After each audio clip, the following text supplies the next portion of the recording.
ओम साई राम, जय साई राम।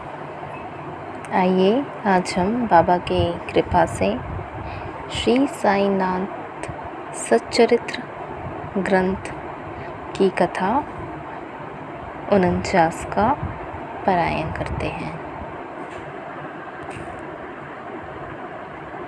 अध्याय 49 प्रारंभ।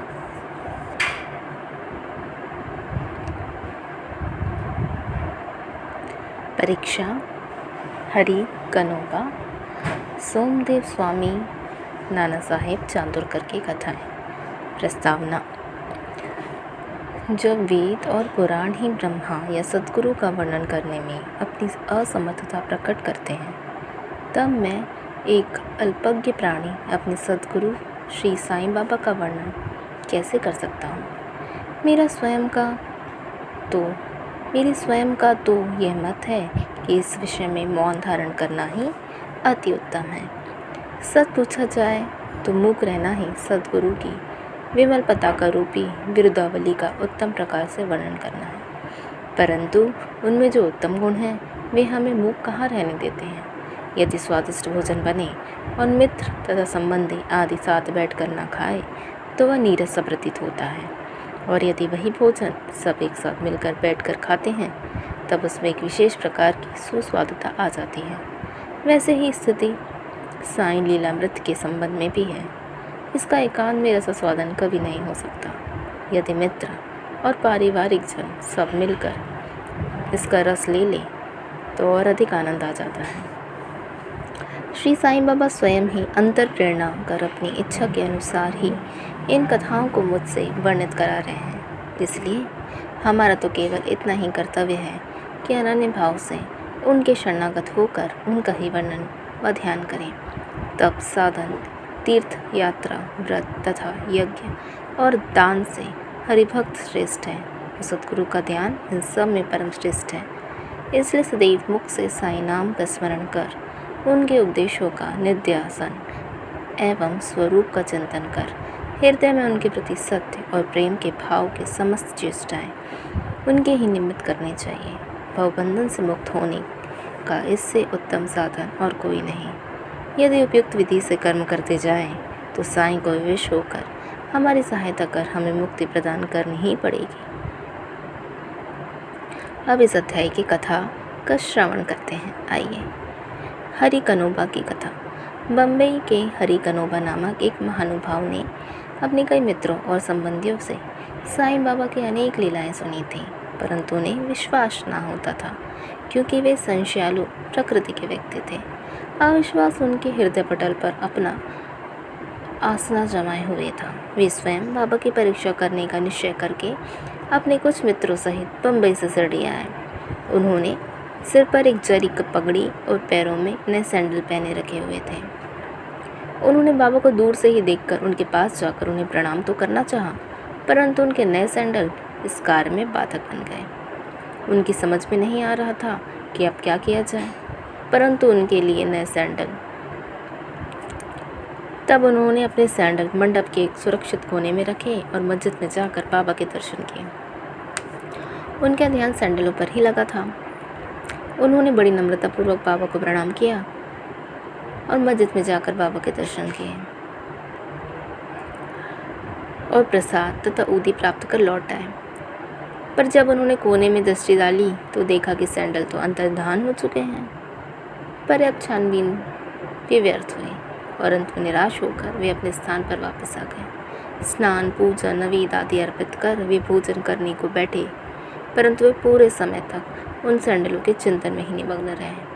भोजन कर मुँह हाथ धोकर जब वे बाहर आए तो उन्होंने एक मराठा बालक को अपनी ओर आते देखा, जिसके हाथ धोने के लिए बाहर आने वाले लोगों से कहा कि बाबा ने मुझे ये डंडा हाथ में देकर रास्ते में घूम घूम कर हरि का बेटा, जरी का फेंटा की पुकार लगाने को कहा है, तथा जो कोई कहे कि सैंडल हमारे हैं उनसे पूछना क्या उसका नाम हरि है और उसके पिता का नाम क अर्थात कनोबा है। साथ ही यह भी देखना कि वह जरीदार साफा बांधे हुए हैं या नहीं, तब इन्हें उसे दे देना। बालक का कथन सुनकर हरि कनोबा को बेहद आनंद व आश्चर्य हुआ। उन्होंने आगे बढ़कर बालक से कहा कि ये हमारे ही सैंडल हैं। मेरा नाम ही हरी है और मैं कनोबा का पुत्र हूँ। यह मेरा जरी का सोफ़ा देखा। बालक संतुष्ट हो गया और उन्हें सैंडल उन्हें दे दिए। उन्होंने सोचा कि मेरी जरीदार पगड़ी तो सबको ही दिख रही है, हो सकता है बाबा की भी दृष्टि में आ गई हो, परंतु यह मेरी शिरडी यात्रा का प्रथम अवसर है। फिर बाबा को यह कैसे विदित हो गया कि मेरा नाम हरि है और मेरे पिता का नाम कनोबा है? वह तो बाबा की परीक्षार्थ वहाँ आया था। उसे इस घटना से बाबा की महानता विदित हो गई। उसकी इच्छा पूर्ण हो गई और वह सहज घर लौट गया। अगली कथा सोमवत स्वामी की। आइए श्रवण करते हैं। अब एक दूसरे संचालु व्यक्ति की कथा सुनिए जो बाबा की परीक्षा करने आया था। काका साहेब दीक्षित के भ्राता श्री भाई जी नागपुर में रहते थे।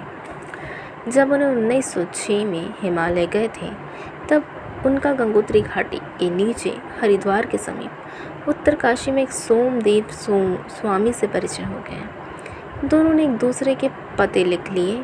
5 वर्ष पश्चात सोमदेव स्वामी नागपुर में आए और भाई जी के यहाँ ठहरे। वहाँ श्री साईं बाबा की कीर्ति सुनकर उन्हें बड़ी प्रसन्नता हुई तथा शिरडी जाकर बाबा के दर्शन करने की तीव्र उत्कंठा हुई। मनमाड़ और कोपरगांव निकल जाने पर वे एक तांगे में बैठकर शिरडी को चल पड़े। शिरडी के समीप पहुंचने पर उन्होंने दूर से ही मस्जिद में 2 ध्वजे लहराते देखे। संबंध देखने में तो आता है कि भिन्न भिन्न संतों का बर्ताव, रहन सहन और बाह्य सामग्री प्रायः भिन्न प्रकार की ही रहती हैं, परंतु केवल इन वस्तुओं से ही संतों की योग्यता का आकलन कर लेना बड़ी भूल है। सोमदेव स्वामी भिन्न प्रकृति के थे। उन्होंने जैसे ही ध्वजों को लहराते देखा तो वे सोचने लगे, बाबा संत होकर इन ध्वजों में इतनी दिलचस्पी क्यों रखते हैं? कैसे उनका संतपन प्रकट होता है? ऐसा प्रतीत होता है कि वे संत अपनी कीर्ति का इच्छुक हैं। अतएव उन्होंने शिरडी जाने का विचार त्याग कर अपने सह यात्रियों से कहा कि मैं तो वापस लौटना चाहता हूँ। तब वे लोग कहने लगे, फिर व्यर्थ इतनी दूर क्यों आए हो?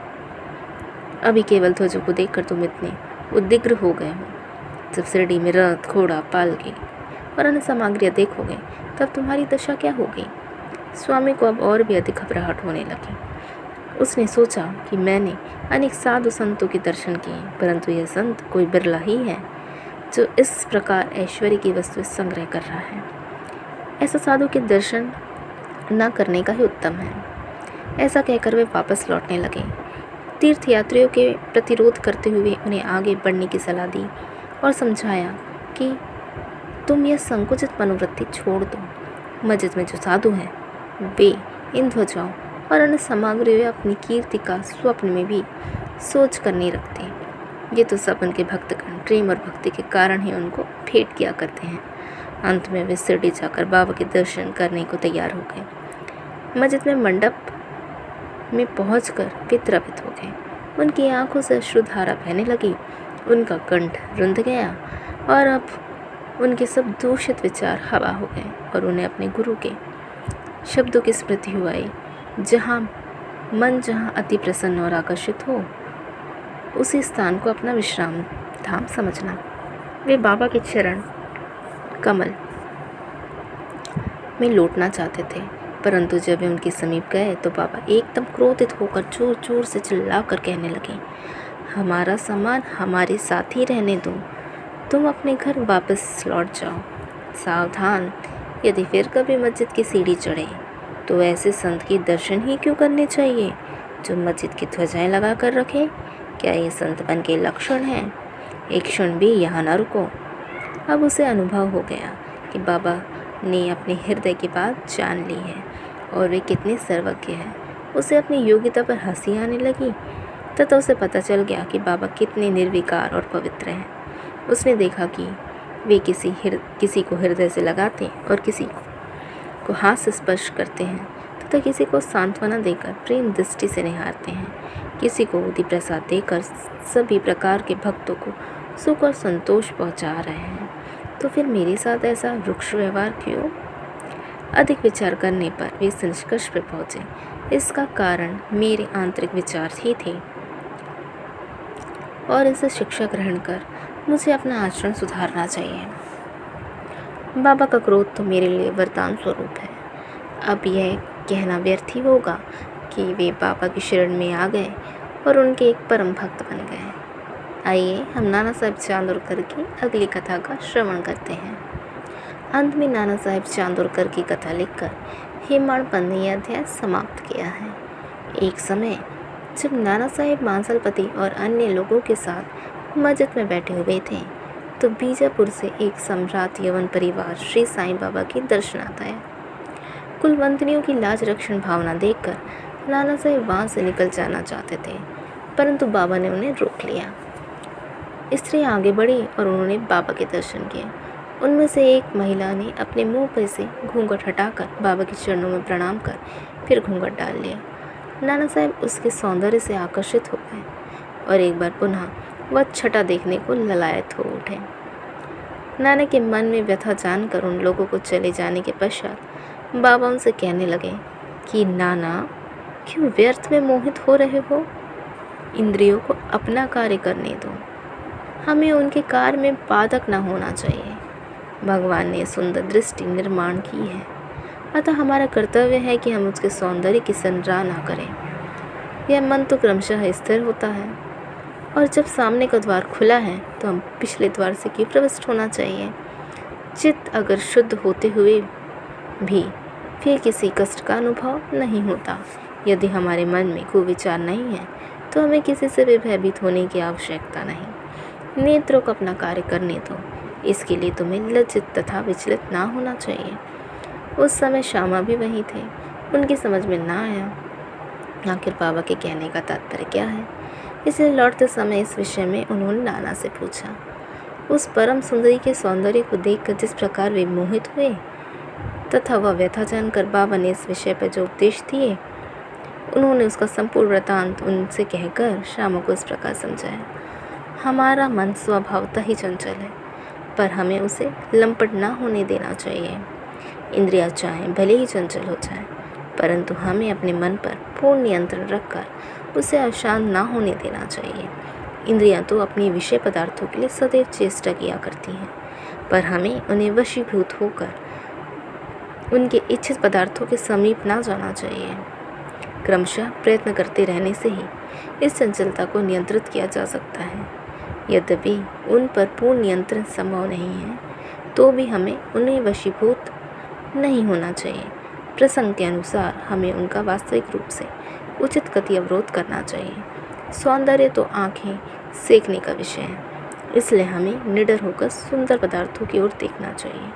यदि हम में किसी प्रकार के कुवाचार ना आए तो इसमें लज्जा और भय की आवश्यकता ही क्या है?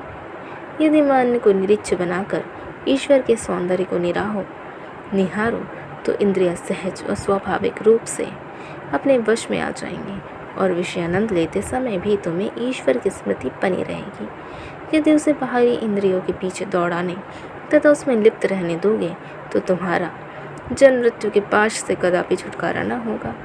विषय पदार्थों इंद्रियों को सदा पथभ्रष्ट करने वाले होते हैं। अतएव हमें विवेक को सारथी बनाकर मन की लगाम अपने हाथ में लेकर इंद्र रूपी घोड़ों को विषय पदार्थों की ओर जाने से रोक लेना चाहिए। ऐसा विवेक रूपी सारथी हमें विष्णु पद की प्राप्ति करा देगा, जो हमारा यथार्थ में परम सत्य धाम है और जहाँ गया हुआ प्राणी फिर कभी यहाँ नहीं लौटता। श्री सद्गुरु साईनाथार्पणमस्तु। शुभम भवतु। अध्याय 49 समाप्त। ओम साई राम। जय साई राम।